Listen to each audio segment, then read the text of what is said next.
United in its grief and in the horror of what it's been subjected to by the Hamas terrorist regime, Israel has begun to bury its dead. And now Israel has launched the counteroffensive on the terrorists, which is affecting Palestinian civilians not affiliated with Hamas in the Gaza Strip as well. And all new tonight, we're hearing from Jewish and Islamic religious leaders in Northwest Arkansas. Yeah, Kayla Davis joining us now in the studio. And Kayla, you talked with a local rabbi and got a statement from an Islamic center in Northwest Arkansas, both, of course, condemning the loss of innocent lives tonight. Rabbi Mendel Heisman from the Chabad of Northwest Arkansas Synagogue says he has family and friends personally affected by the attacks in Israel. Now he says he's demonstrating strength for the Northwest Arkansas Jewish community during this tragic time. I have siblings that live in Israel. I have classmates who lost children in the terror attack. I have a cousin recovering in Hadassah Hospital from a gunshot wound to his head. Rabbi Heisman grew up in Israel and moved to the States in the early 90s.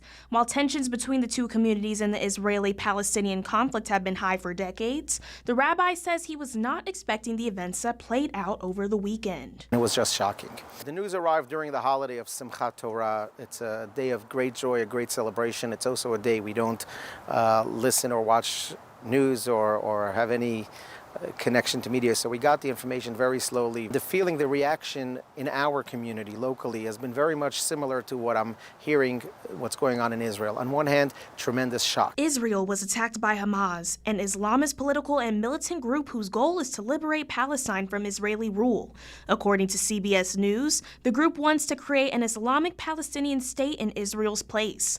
More than 1,200 people were killed in Hamas's attack, and at least 1,100 lives were taken in Israel's counterattack. And Rabbi Heisman says strength, resolve, and faith in God as a community will see them through this. We've received tremendous support calls from people all over Northwest Arkansas expressing their support and asking what they could do. And I tell everyone, you know, for the Jewish community, I say the Jewish people are one unit. They're one body. What we do here affects them there.